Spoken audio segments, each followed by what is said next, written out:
Hi everyone, this is Professor H. Rahman from Agricultural and Food Engineering Department, IIT Kharagpur. I welcome you all to this NPTEL online course on traction engineering. This is lecture 32, where I'll try to discuss about what are the different traction aids available for tractors. When I said traction aids, the first thing which comes to our mind is why do we require traction aids? So we require traction aids to improve the mobility of the tractor, as well as to improve the tractive ability of the tractor. So the soil conditions are different. So what I'll do is I'll try to discuss what are the different traction aids available to improve the tractive performance of tractors in different soil conditions. Okay? The soil conditions basically we divide into two types. One is dry land and the other one is wetland. So dry land, what are the traction aids available, and in wetland, what are the traction aids available? And also I'll try to give briefly about what are the real problem in wetland and how to overcome those problems. So some of the traction aids which are available or which are used are chains, tracks, dual wheels, and finally ballasting. And in wetland, it could be cage wheels, it could be strakes. So we'll discuss one by one. The figure which I am showing is a chain fitted to a pneumatic wheel. These are primarily intended for off-highway use in conditions like mud, snow and ice, and they are used in conjunction with tires. So what will happen, the chains will try to cut through the slippery surface. That means either it could be a layer of mud or it could be a layer of vegetation. Then it obtains a good grip from the farm soil which is lying underneath. So thereby the chain is in a position to create proper grip between the wheel and the hard surface which is lying below the slippery surface. Thereby its pulling ability is increased to the tune of 15%. So these are primarily meant for forestry equipments, okay? But in agriculture also you can apply this kind of traction aids. And the next thing is tracks. In my lecture 28, 29 and 32, 31, I have discussed about this track and how the track is compared with the wheels and the performance are given. So I am just summarizing here. So the tracks are provided with tractors to basically increase the contact area and thereby the contact length. As a result, the ground pressure is reduced, hence rolling resistance is reduced, and the thrust which is developed becomes more, and thrust is developed at lesser slip. When the contact pressure is reduced, there will be lesser soil compaction, hence lesser rolling resistance. But the only problem is these are meant for increasing traction ability in dry land, not in wetland. These are not suitable for wetland. And the other problem is if the field is stony, there is a possibility that the tracks will be damaged because these are rubber tracks, so those will be damaged. And the third difficulty is the steering. When you are fitting this track to a tractor, you have to look at the steering so that it can take easy turn at the end of the field, that means at the headland. Otherwise, tracks are better for carrying out any operations, field operations for raising crop in dry land. The next traction aid is your dual wheels. That means wheels are attached side by side. What is the advantage? They provide increased ground contact area and it decreases the compressive stress which is acting in the soil. That means there will be less compaction. So, less ground pressure due to more contact area will reduce the depth of rot which is formed, and hence the power or the force which is required to overcome this or to ride this rot will be less, hence your motion resistance or the rolling resistance will be reduced. So, this kind of arrangement will produce 40% increase in pull in almost all soil conditions as compared to single wheel.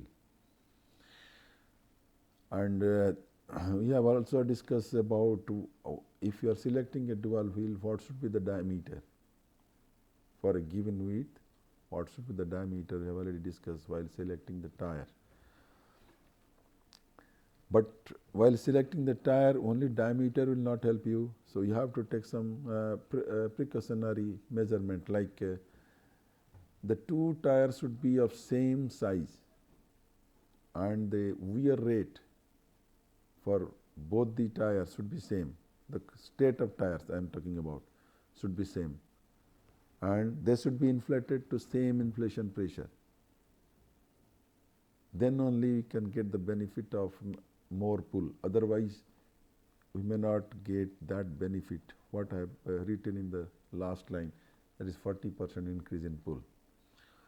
So, you can take smaller diameter and wider tires or bigger diameter lesser width tire, but the condition is they should be inflated to same inflation pressure. They should the state of tire should be same. That means if you are utilizing used tires, then both tires should be of same condition. Okay, these are some of the things which should be taken into consideration while utilizing dual tires in place of single tire. But the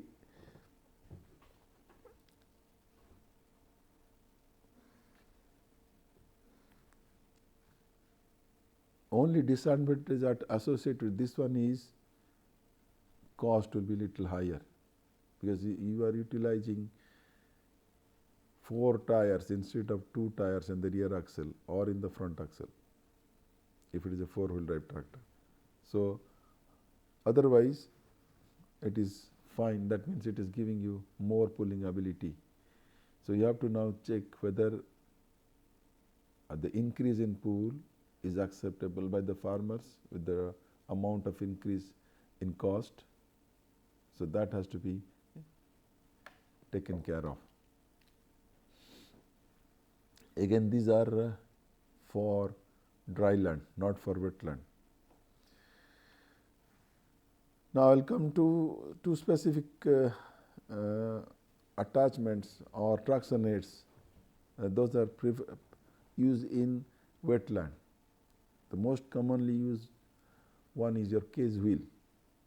This is a solid wheel which has logs. They are fixed to the periphery of this wheel, and this wheel is bolted to the wheel rims. The intention is to reduce compaction of soil by spreading the contact load. Okay? And at the same time, these wheels in wetland also helps in carrying out the puddling operations. Okay? And the cage wheel extensions, they are either attached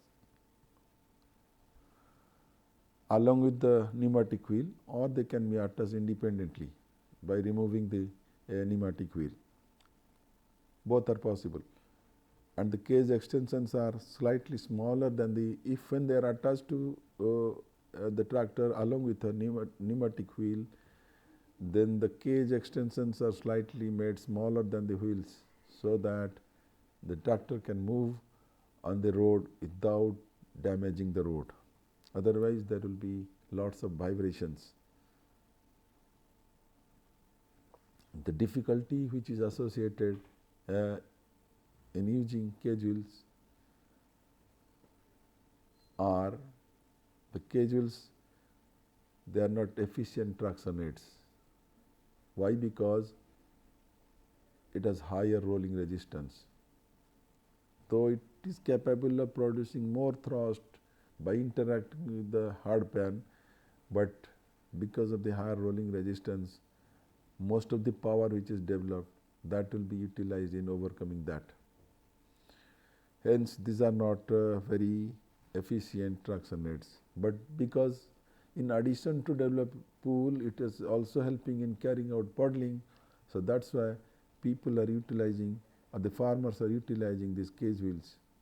So this is basically a traction aid, but in addition to traction aid, it is also carrying out puddling operations smoothly.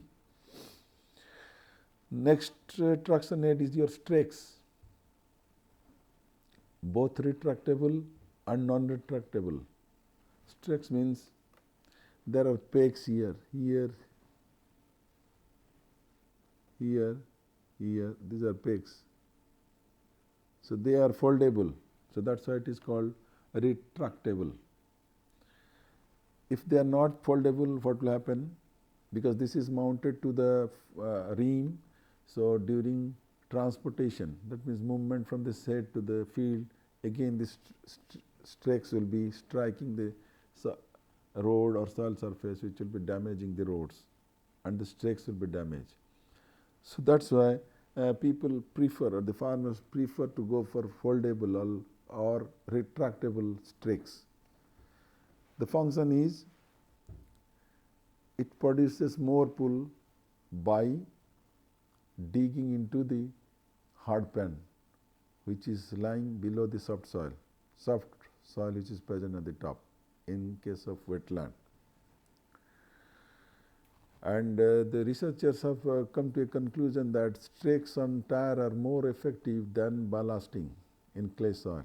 I have not discussed about ballasting, and so I will now discuss what is ballasting and how it is going to help in improving traction. So we have discussed traction aids in dry land, we have discussed traction aids in wetland, and one more thing is ballasting, which is used to control the slip.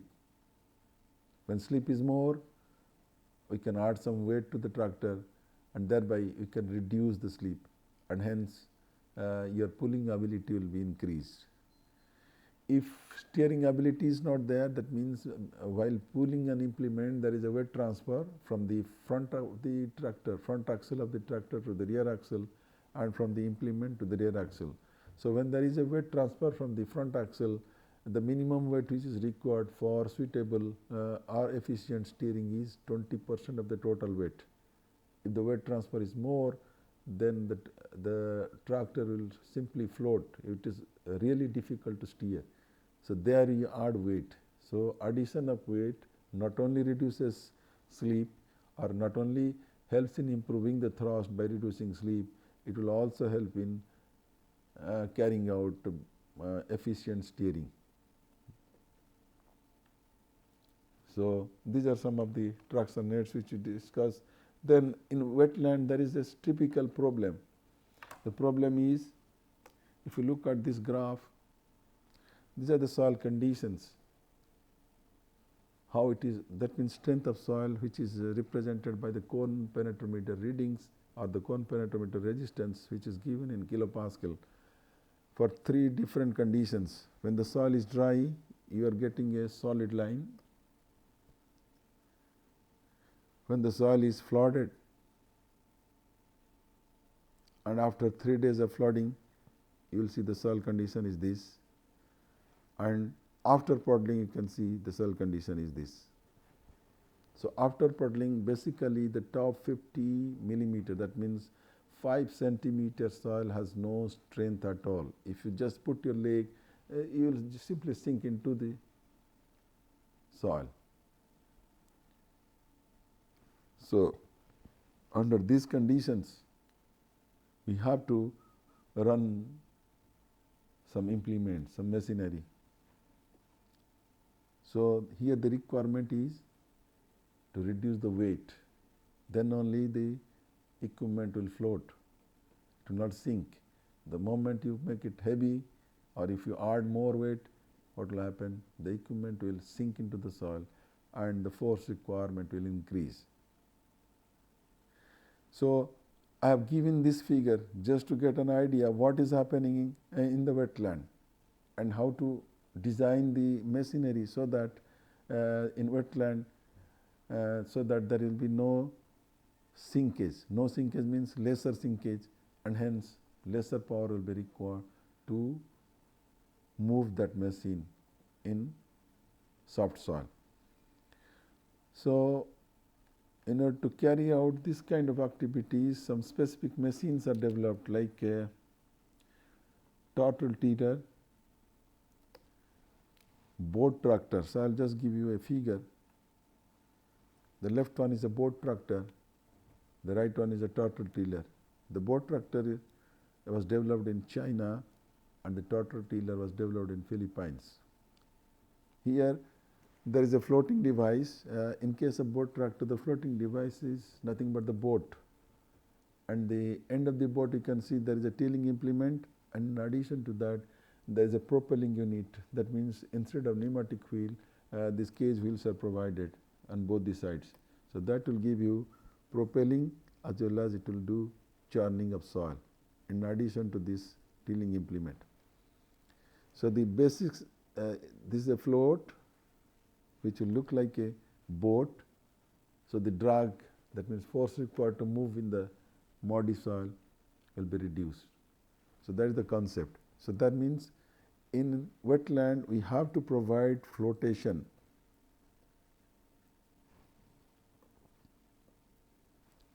In addition to traction.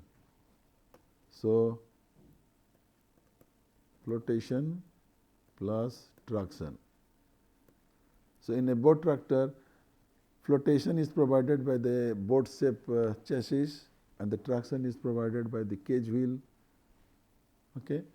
Now, looking at the turtle tiller, the concept is same. In the front there is a cage wheel, two independent cage wheels, and this is the structure which is the chassis we can say. So, that is a structure which will slide over the puddle soil or the or in wetland, and then behind there is a leveler, so that it will level the soil surface. So, these two cage wheels which are mounted in the front, they are powered by taking from an IC engine. So, the entire structure which are marked with red, that becomes a float. So, it will not allow the machine to sink further and the front person will be tilling it. So, these are some of the devices which are available exclusively for wetland, because these two machines are not suitable for dry land. It will have too much amount of rolling this motion resistance, because the soil is soft, the shape is made in such a way that it looks like a snow skis or it looks like a boat, so that the drag force or the force required to pull this in soft soil is reduced. So, I have highlighted the machines which are available. Then I have indicated the flotation requirement in wetland. So, in brief, in this lecture I have tried to discuss about the different types of traction nets which are available in wetland, in dry land, and then in dry land also how ballasting is going to help you in improving traction as well as steering.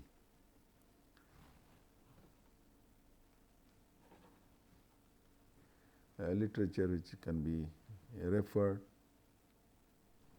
That's all. Thank you.